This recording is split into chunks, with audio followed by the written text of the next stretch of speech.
Dear Sadguru, I find it much easier to see the wonder in the natural world than in humanity. How do I see the same wonder in human beings that I see in the peacock dancing? Well, it's a human being, right? No, I'm thinking if a bird is asking a question.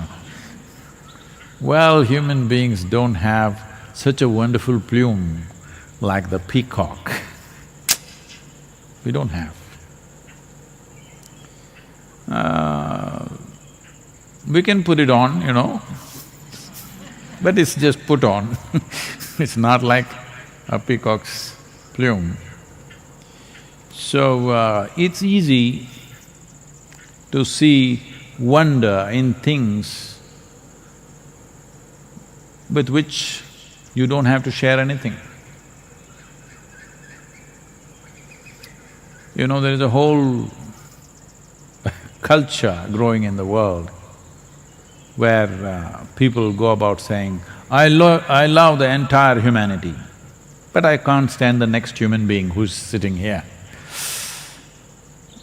It's very easy to love God, for example, because He never comes and sits at dinner table with you.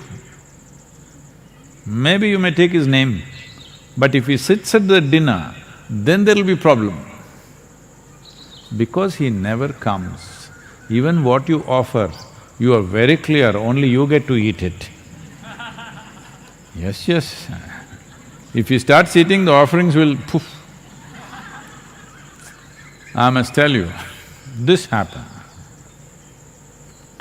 This is a interfaith beggars association.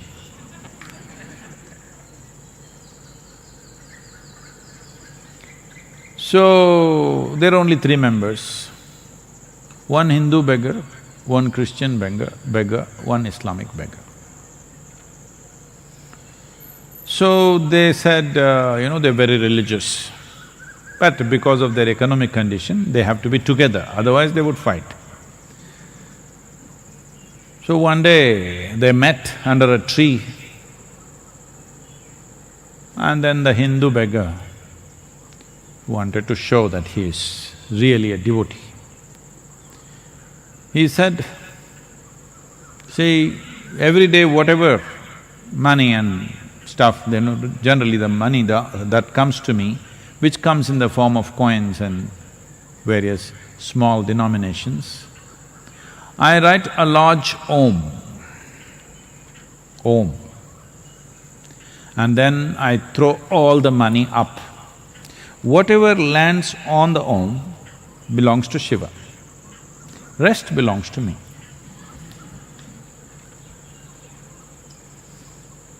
I am a real devotee. Om is, big tail and this one, all that.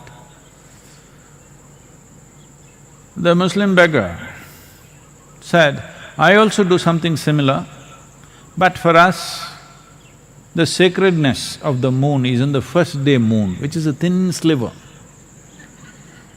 I draw the picture of a thin, the first day moon, then I throw the money. Whatever lands on the moon belongs to Allah, rest belongs to me.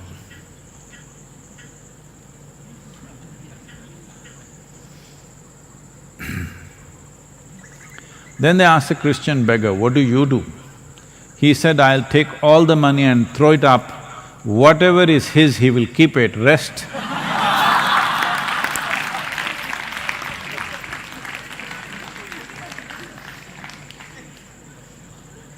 Like this. It's easy to love a wild bird which is dancing, which is beautiful, because it doesn't ask anything of you. It doesn't even like you, actually. It doesn't think much of you. Have you seen how a peacock looks at you?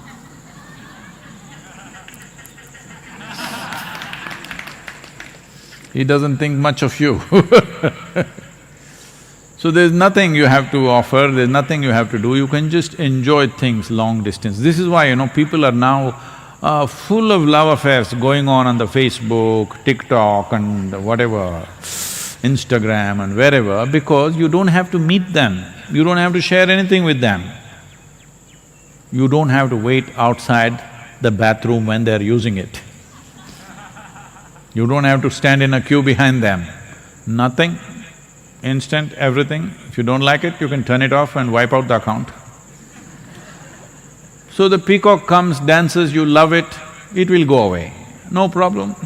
You don't have to house it, do one thing, keep the peacock in your bedroom for 3 days. It will shit all over the place. And in the night, caw, it'll do. Very loud sound. People may not know this. Every day, they're sitting on the roof of the place where I am, and pa-poo, they'll start in the morning, okay? So keep the peacock in your house for 3 days, then let's see how much you will be. So, human beings are a difficult species. That includes you. So, don't make this… See, we are talking about not having distinctions of race, religion, caste, creed, gender. Lot of talk is going on about this. I am telling you, don't even draw lines about the species. Why? I love a monkey, but I can't love a human being. This means there's an evolutionary problem within you. I love the monkeys, but I can't stand the human beings. What does it mean? You don't like the evolution.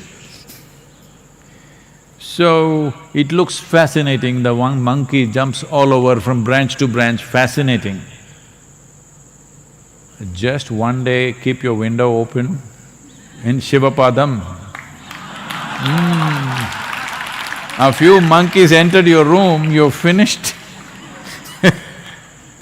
They will eat, they will tear, they will shit all over the place, they'll destroy everything that is there and they're gone. Now you come and say, ah, my dear monkeys, what a job they have done. No, it won't work like that. So, it's all right, at least you're enjoying the birds, it's good. It's a kind of a lobby called ornithologist. You enjoy the birds, study the birds or enjoy the birds. Bird watching. But the same birds, if they enter your room, it's different. The problem with human beings is you encounter them everywhere, they're in your house, they're in your office, they're everywhere. They're not just dancing somewhere far away. If they were just dancing far away, you would love them also. The problem is, you have to work with them, you have to live with them, you have to manage them every day. That's a problem. So, I want you to understand this. Nothing wrong in you appreciating and loving a peacock dancing, perfectly fine. You must love him even when he is not dancing, that's fine. But the frog is saying, where is the snake? When there are peacocks, they eat up the snakes. Every few days I'm bringing snakes and leaving them in the garden, but these peacocks eat them up in no time. You like the peacocks, I also like them, but I would like some snakes also moving around, but they all get eaten up in no time. So, it is easy to love when there is distance. See, many people right now in these virus times, what are they complaining about? Their loved ones, they're cooped up with them in the house.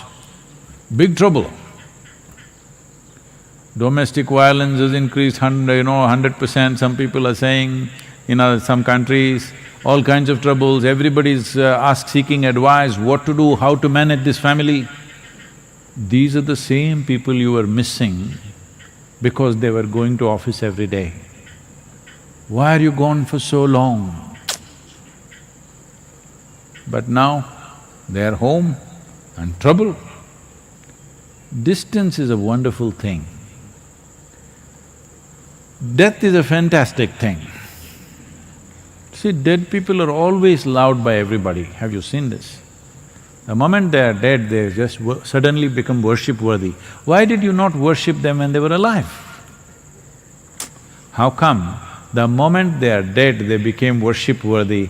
Anywhere in the world, they'll put them up and do this, put flowers, do whatever. Just because they're dead. When they were alive, you were not willing to do it. When they're dead, you're doing it. That means what? No, I don't want to say it, you know. When they were alive, you were struggling with them. The moment they die, you worship them and you miss them and you love them. What does this mean? You're waiting, probably? Not a good thing at all. So, let's look at this carefully. Your problem is this, that you have a defined characteristic of your personality. You're looking for something which does not step on your persona.